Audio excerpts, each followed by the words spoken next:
Last week we had a text on, is the money the ministry or is the ministry the money? Because you had a king named Balaam who went to a prophet named Balak, and he said to him, I know that when you bless somebody, they're blessed. When you curse somebody, they're cursed. Well, I want to tell you, these people from Israel have come out of Egypt, and they absolutely are smashing the land. They are eating things up like an ox eats grass. And I want you to come and I want you to bless us. And I want you to bless us so we can beat Israel, we can smite them, we can destroy them, we can kick them out of our land. So he took and he sent a number of his princes. The powerful king sent a bunch of bureaucrats to do a king's job. So they went to Balaam and they said, our king says come here and he will pay you an immense amount of money. The profit of the prophet will go to you. And we want you to come with us and to curse these people who have come out of Egypt. And of course, being a prophet, he says, you guys wait here. You lodge here for the night. And what I'm going to do, I am going to take and I am going to go and the Lord will come and speak to me at night. So the Lord came to speak to him at night. And God said to him, who are these men? And he's practically drooling, thinking about the money.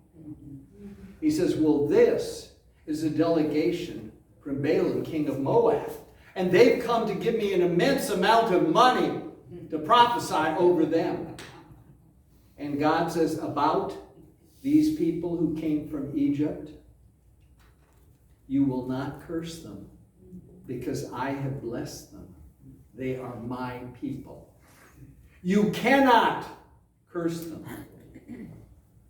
So, Balaam goes out to the men in the morning and he says, you guys better hit the road because I can't go with you because God says I cannot curse these people. And so they mumble and grumble and moan and groan, but they go back to the king Balaam. Balaam knows how to handle it. He says, you guys are second stringers, go to the back bench. He says, what I need to do is I need some richer princes. I need some more powerful men. I need some more dynamic men, and they need to go there with a lot more money. So they go, and they come to Balaam, and they say, Balaam has sent us to you in order that you can come with us and nothing is to hinder you. He will give you any amount that you want. And Balaam sounding real pious. Balaam sounding very, very pious. He says that even if you gave me a house filled with money, this high, I couldn't go with you. Meanwhile, he's looking up that high. His heart is on there. The money's ruining his ministry. And he's thinking how high it can be. And so he says, I will go in and speak to God. He will come to me at night. You guys stay out here and sleep. Lodge out here. And so God comes to him a second time. And he says, who are these men?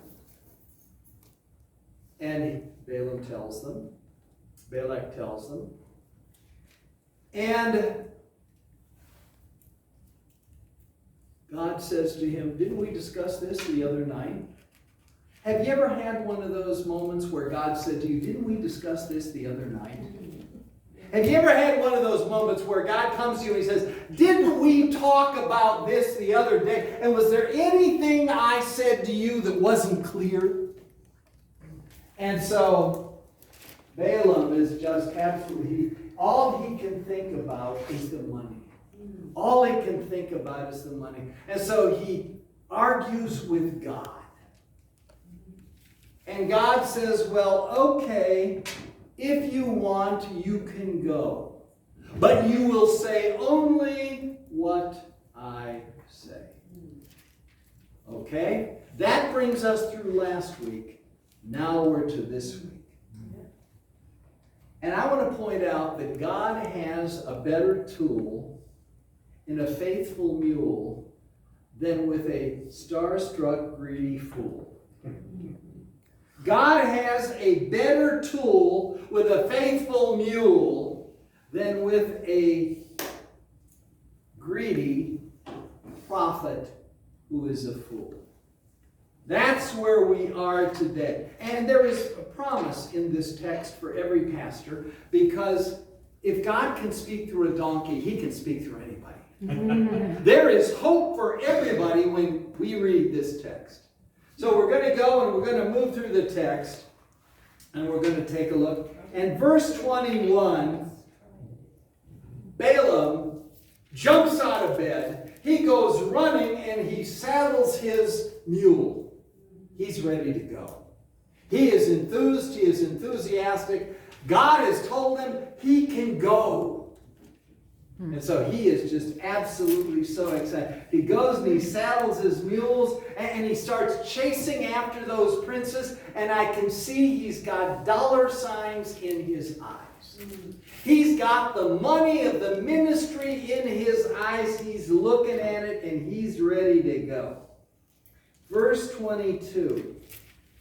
And God's anger was kindled against his, and he became his adversary. Notice, God had said he could make a choice. And he made a choice. And God had his anger kindled. You ever seen how when you're starting with charcoal, you put the lighter fluid in the center, it flames up, and then you get a little white light in the very center, and the white light starts to grow, and it starts to grow, and it starts to grow, and it starts to grow. And it slowly goes from one piece of charcoal to another piece of charcoal, and it spreads out, and it starts to move, and it starts to happen. Well, God has anger against this prophet who wants only profit. And so God's anger is kindled against him, and he becomes his adversary. Now, something I want to point out to you: you don't ever want God to be your adversary. Some of us have been in positions where we knew we were God's adversary. We knew we had done wrong. We had known the wrong way. And we could take years and years and years to get out of that. The easiest way to get out of it when you've made God your adversary is go to the cross. And say, Jesus, I have sinned. Forgive me. I have done wrong. Please, Lord, deliver me, cleanse me, and bring me home. Let your blood flow on me and cleanse me. And suddenly, God is not your adversary anymore.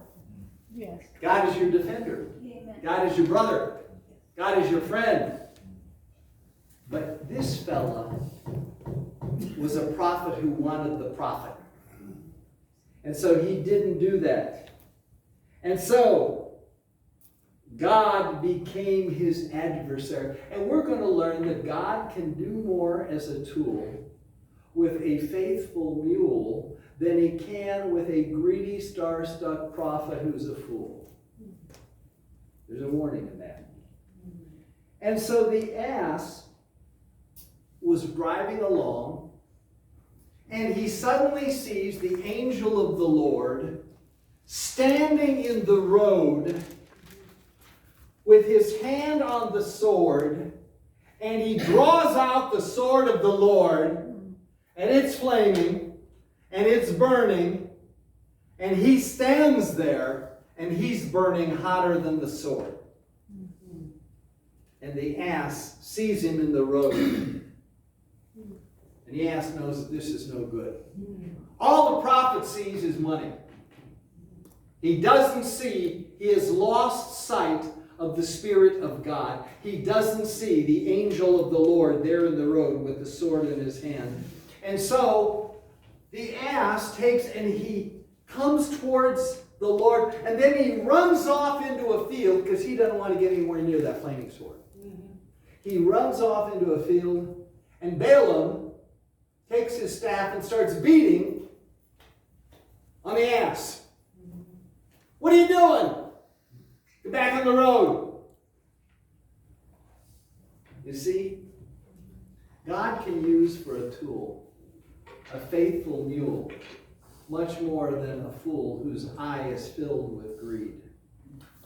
And so the angel of the Lord comes again. And he comes to a place in the vineyard where there's the path comes through, and then it turns, and there's a wall right here.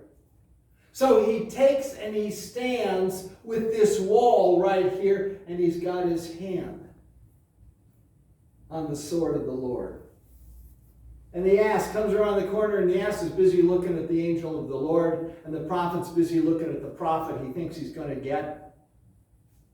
And the ass comes, and the angel looks down at the ass, and the ass scrunches. You ever been scrunched when God's looking at you? You know you did wrong. You know something's not right. And God is looking at you. And so the ass scrunches against the wall to avoid the angel of the Lord is looking at him. And the angel of the Lord just stands there. And he scrunches against the wall. And he crushes the prophet's foot against the wall. Ow! Takes his stick. Beats him again. What are you doing? Beats him again. Beats him again. Beats him again. You see, God's tool can be a faithful mule much better than a prophetic fool who's got gold in his eyes. And so a third time, the angel of the Lord puts himself in the path of the vineyard. Only this time, he puts himself in a spot where there simply is not enough room to go around the right. There's not enough room to go to the left. You're going to have to come through me if you're coming through. And the ass comes, and he gets right in front of him, and he just collapses. He just falls down. He just scrunches into a little bunch right there. The ass just falls down. And the prophet takes his staff, and he starts beating on it. What are you doing? What are you doing? Get moving. And then, to show you the power of God, God gives the ass the ability to speak. Here's this prophet who wants to speak to the nation, speak to the world, speak to the destiny of what's going to happen. He wants to speak to all things, and he winds up speaking to his ass. That's King James Version. Sorry about that. And so he said, what are you doing? And the ass says, why are you beating me? Yes. Haven't I always been your good donkey? Haven't I always been your ride? When you went to seminary and you had no food for me, didn't I take you to class and back and forth and back and forth and back and forth? Never asked for food. I always took you to seminary and you graduated. Then you got that first call where you had to go to 5, 6, 7 different churches. You had to go here, you had to go there. You had to go to this town, that town, the other town. And I carried you from one to the other. Didn't I always take you to all your towns? Mm-hmm. Yes. And then when you became more prosperous and more successful, and I had one town and I had to take you to this location and to that, wasn't I always there taking you where you should go? Yes? And now that you're so successful, do you ever ride on any other donkey? No. Why are you beating me? He says, because I could kill you. If I had a sword, I would kill you. If I had a sword, I would kill you because you have shamed me. See, the prophet is so worried about the prophet, he's only concerned about his own shame. He's not concerned about the Lord.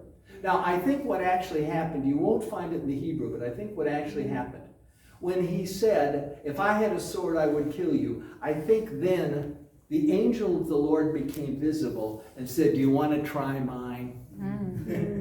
And for the first time, the prophet stopped looking at the prophet, and he started looking at the prophetic power of God that he had been given. And he saw the angel of the Lord standing there with the drawn sword in his hand. And he suddenly realized who was the real ass. And God said to him through the angel of the Lord, he said, 3 times you beat that donkey. 3 times I want to tell you, I was ready to skewer you. And the donkey saved your life by stopping, by dropping, by moving, by getting out of the way. If it weren't for that donkey, you would be dead. Now, when God says something to you like that, you probably believe it. You probably believe it. And suddenly, Balaam throws himself on the ground, realizing he's in a mess. And see, the beauty of this is that we realize that God can use for a tool a simple mule, if it's faithful. God doesn't ask me to be any better, any more brilliant, any more successful. He doesn't ask me to be anything that I'm not. He just asked me to be faithful. God simply asks, not if I am able, but if I am available. Because if I'm available, God is going to use me. And if you are available, God is going to use you. And the beauty of the story is that God will use whoever he can. Let's see here. Where are we? And so, Balaam got up, a different man. Then he knelt down. God put him on the ground so his knees were dirty. God put him on the ground so his elbows were dirty. So his forehead was dirty. God wanted him to know who he was. And God said, now you will go to Balaam, but you will not tell him anything that I don't tell you. And I will tell you, Balaam did earn his money. He defied God, and he wound up getting killed for it. There's a couple of very interesting stories after this one that you may or may not be hearing in the next couple of weeks. I don't know. A couple of interesting stories. But Balaam told Balak what you need to do to beat Israel. You need to take your prettiest young girl cheerleaders. You need to dress them up. And then you need to send them into those hot and those panting Israeli boys. Because if you can get their boys interested in your girls, and you intermix and have descendants, God cannot bless them without blessing you. And God cannot curse you without cursing them. So in the future, Balaam told Balak that immorality was the answer to destroy the people. You see, it's amazing because the text lays out that God can use a tool, a simple mule. And that's much better than a prophet who's looking for a prophet, a ministry looking for money, or a bunch of teenage boys who are hooked on a bunch of bad girls. And so God had to try to keep Israel pure through this. It's a wonderful story, and if you ever doubt God's ability to use you in his ministry, just remember the story of Balaam's ass. Will you rise for the Aaronic benediction?